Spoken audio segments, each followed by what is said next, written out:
Parliament में BJP और कांग्रेस के दरमियान शदीद तनाज़े के दौरान बीजेपी के एमपीज़ प्रताप चंद्र सारंगी और मुकेश राजपूत शदीद जख्मी हो गए हैं। कांग्रेस लीडर राहुल गांधी पर इल्ज़ाम है कि उन्होंने ही धक्का दिया था। जख्मी एमपीज़ को राम मनोहर लोहिया अस्पताल के आईसीयू में दाखिल कराया गया। बीजेपी के वफद ने राहुल गांधी के खिलाफ शिकायत दर्ज कराई है। हालांकि राहुल गांधी ने इल्ज़ामात की तरदीद करते हुए कहा कि बीजेपी एमपीज़ ने पार्लियामेंट में दाखिले के दौरान रुकावट डाली और धमकियां भी दी। इसी सिलसिले में साला डिजिटल से बात करते हुए नई दिल्ली से सीनियर सहाफ़ी अब्दुल बारी मसूद ने मामलात पर रोशनी डाली। जैसा कि आप जानते हैं कि पार्लियामेंट में बीजेपी और कांग्रेस के दरमियान कुछ तसादुम हुआ है और बीजेपी एमपी प्रताप चंद्र सारंगी और मुकेश राजपूत जख्मी हो गए हैं। तो इल्जाम ये भी है कि राहुल गांधी ने उन्हें धक्का दिया था। इसकी क्या हकीकत है सर?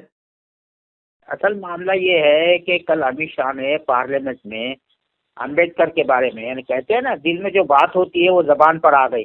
फ्रॉइडियन स्लिप जिसे अंग्रेजी में कहा जाता है, जी। दिल में जो होता है तो वो कभी ना कभी जो है जबान पर आ जाता है। वो सच जो है आप कितना भी छुपाए। तो अंबेडकर और जो है कि कहीं जो है आरएसएस और बीजेपी की जो पॉलिसी रही है, दिखावे के लिए तो कुछ और होती है और अंदरूनी तौर पर कुछ और होती है।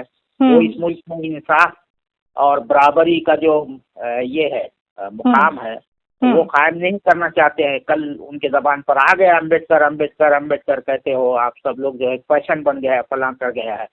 तो उस बयान के खिलाफ जो है अपोजिशन ने और हर हल्के की तरफ से जिस तरह से मजम्मत हो रही है और जो मुतालबा किया जा रहा है कि अमित शाह को इस्तीफा देना चाहिए। तो बिल्कुल। हाँ, अभी तक अमित शाह साहब ने कल उस पर प्रेस कॉन्फ्रेंस भी की, जबरदस्त उस पर हंगामा मचा हुआ है, एक भूचाल सा आ गया है।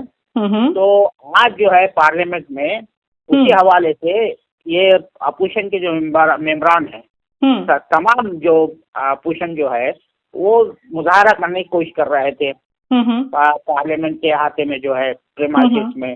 तो उस दौरान ये हुआ है कि राहुल गांधी अंदर जाना चाह रहे थे, पार्लियामेंट के अंदर दाखिल होना जा रहे थे। तो बीजेपी के मेंबरान ने उन्हें रोकने की कोशिश की, धमकाया भी राहुल गांधी को। उसके बाद जो है कोई धक्का वगैरह किसी को लगा होगा। तो वो खुद ही जो प्रताप सिंह सारंगी है वो कह रहे हैं कि वो उन्होंने एक राहुल गांधी ने उसको किसी मेंबर को धक्का दिया, तो वो जो बीजेपी के मेंबर है उनके ऊपर आकर गिरे, तो उससे उनके ऊपर चोट आई। लेकिन लोगों का ये भी कहना है, वहाँ पर ये भी एक रिपोर्ट है कि ये पूरा ड्रामा इसलिए रचाया गया ताकि असल मुद्दे से ध्यान भटका सके। हाँ, ताकि डाइवर्शनरी टैक्टिस है ये। असल जो इशू है उससे लोगों की तवज्जो हटाई जा सके और उसको गुंडागर्दी का नाम दिया जा रहा है। कोई तो ये कह रहा है कि वो टमाटो का केचप जो है वो उनके सर को लगाया गया। वो जिस तरह से गुफ्तगू कर रहे हैं वो ऐसा नहीं लग रहा है कि उनके सर को बड़ी बहुत चोट लगी हुई है। और हमारे प्राइम मिनिस्टर साहब ने भी और अमित शाह साहब ने भी अभी तक इस पर बजाय अफसोस का इजहार करने के लिए कि भाई ये गलत अल्फाज का इस्तेमाल हुआ अम्बेडकर साहब के लिए और एक ऐसे वक्त में इस्तेमाल कर रहे हैं जबकि कॉन्स्टिट्यूशन जो है हमारा, जिसके 75 साल हुए, उस पर बहस हो रही है। उस दौरान इस तरह की बात कर रहे हैं और अम्बेडकर साहब को आर्किटेक्ट कहा जाता है कॉन्स्टिट्यूशन का, उनको जो है खालिक कहा जाता है, मेमार कहा जाता है, और उनके लिए ऐसे नामुनासिब अल्फाज का इस्तेमाल करना, तो ये जो है बीजेपी के लिए बहुत बड़ी मुसीबत का बायस बन गया है और इसने जो है बीजेपी के हवास गुम कर दी है। तो ये जो है जो हंगामा जो पार्लियामेंट में हो रहा था, पार्लियामेंट के अहाते के बाहर हो रहा था, जो एहतजाज कर रहे थे वो अपने प्ले कार्ड वगैरह उठाकर उसको रोकने की कोशिश की। कि राहुल गांधी पर एफआईआर दर्ज हो गई है, वो खबर ये भी है।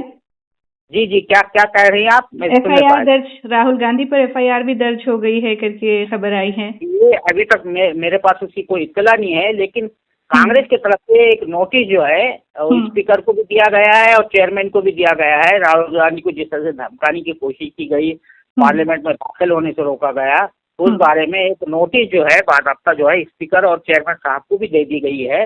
वो सब कुछ कर सकते हैं, उनका आईटी सेल पूरा तैयार है। अब आप देखिए कि वो जो है अम्बेडकर की तस्वीरें प्ले कार्ड पे जो लगाकर कल एहतजाज कर रहे थे, कांग्रेस के लीडर वगैरह और कांग्रेस के और अपोजिशन के एमपीज वगैरह। तो इन लोगों ने क्या किया, बदमाशी करके और क्या कहने, और अपमान जिसको कहते हैं, इंसल्ट जो है बाबा साहब अम्बेडकर के साथ ये की कि उसके जगह पर जॉर्ज सोरोस जो बहुत बड़े जो है अमेरिका में रहते हैं, बहुत बड़े वो है, सरमाकार है, वो है, पैसा वगैरह देते हैं खैराती कामों के लिए, अच्छे कामों के लिए। उनकी तस्वीर उस पर लगाकर जो है अम्बेडकर की जगह हटाकर वो इस तरह से ये किया गया। ये दूसरा और के काम किया गया। फिर दूसरी बात ये की गई कि जो अलाइज पार्टीज है, खासतौर से वो जो दलित लीडर है आपके, जिनको मिनिस्टर बनाया है बिहार से, जो ताल्लुक रखते हैं, मांझी साहब और भी वो अथल वगैरह, इनके जरिए जो है वो डिफेंड करने की कोशिश की गई कि अमित शाह ने ऐसा कुछ नहीं कहा, फला नहीं किया। लेकिन उन पर ट्रोल आर्मी इस तरह से टूट पड़ी है कि उनको भी कोई सुझाव ही नहीं दे रहा है। अच्छा। तो ये जो कैफियत है इस वक्त, जो कैफियत है, एक बहुत बड़ा एक इशू बन गया है, बहुत बड़ा मसला बन गया है और बीजेपी के लिए बड़ी मुसीबत खड़ी हो गई है। क्योंकि बीजेपी का जो एक कहते हैं ना कि सामने का चेहरा दिखाने के लिए एक है और अंदर अंदरूनी चेहरा और कुछ और है। हाँ, तो वो जो है खाने की और दिखाने की ओर। हाँ, हाथी के दांत दिखाने के और होते हैं, खाने के और होते हैं। तो मामला है तो क्योंकि वो मनु समर्थित बिलीव करती है। ये लोग जो है, मैं अपने नाज़रीन को याद दिलाना चाहता हूँ कि 1974 तक अम्बेडकर और ज्योतिबा फुले, जितने भी समाजी इंसाफ के जो भी फिगर्स थे, वो आपके साउथ के तमिलनाडु के और पेरियार वगैरह, ये किसी को जो है मुंह नहीं लगाते थे, किसी की तस्वीर इनसे बड़ी सख्त नफरत करते हैं, आज भी नफरत करते हैं, लेकिन सियासी मजबूरियों के तहत वो इस तरह से ये करते हैं। और कांग्रेस को अब बजाय इसके कि वो जवाब देते कि भाई अमित शाह से गलती हो गई, हम माजरत चाहते हैं, फलाह करते हैं, उसके बजाय ये गिनाना शुरू कर दिए प्राइम मिनिस्टर साहब भी जो है, मोदी साहब ने, कि कांग्रेस ने जो है अम्बेडकर के साथ इंसाफ नहीं किया। ये भी बात सही है कि जो है कांग्रेस जो है पूरी अपर कास्ट की क़यादत रही है, इब्तिदा में जो है पूरे वही छाए हुए थे लोग। तो इन्होंने वहाँ साउथ बॉम्बे से इलेक्शन लड़ना चाहते थे, लड़ रहे थे, तो सरदार पटेल खास तौर से उन्होंने अम्बेडकर को हराया था। तो मुस्लिम लीग जो थी उस जमाने की, मुस्लिम लीग ने अपने एक मेंबर को वहाँ जैसोर खिलना जो आज बांग्लादेश में है, जैसोर खिलना से जो है सीट खाली करा के अपने मेंबर को वहाँ से अम्बेडकर को इलेक्शन लड़ाया, वहाँ से जितवा कर जो है पार्लियामेंट भेजा था। वरना वो पार्लियामेंट में नहीं होते, 10 जो असेंबली थी उसमें ही नहीं होते, वो वहाँ उनको साउथ बॉम्बे से हरवाया था।